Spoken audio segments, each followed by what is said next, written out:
les graines de petit chef! Aujourd'hui, on va faire du beurre aromatisé. Du coup, on a pris du beurre, de l'ail des ours, parce que j'avais envie. Vous pouvez mettre des herbes de Provence, vous pouvez mettre du paprika, vous pouvez mettre ce que vous voulez comme épices. Et puis, un petit peu de sel, parce que c'est du beurre doux. Mais si vous prenez du beurre demi-sel, pas de problème. Et puis même, si vous aimez le beurre sans sel, vous pouvez très bien le faire sans sel, complètement.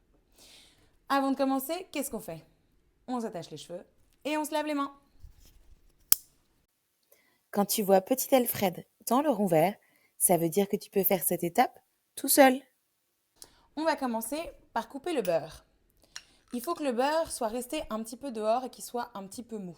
Sinon, on n'arrivera pas à en faire une sorte de crème. On n'arrivera pas à le mélanger. Il va être trop dur. Donc pensez bien à le couper et à le garder dehors, disons une petite heure avant de commencer.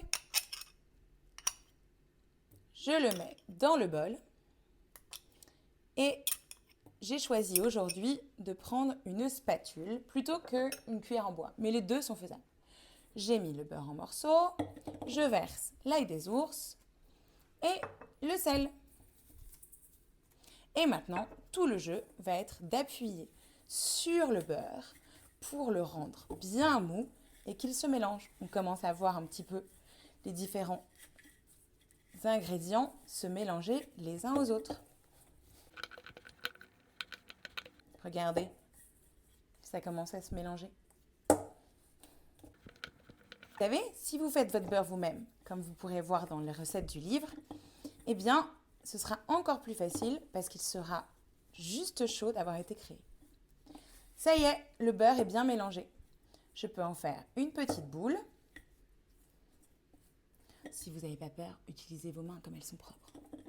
Je fais une petite boule de beurre.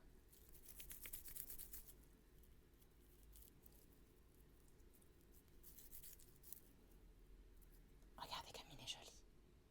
Bon appétit les petits chefs.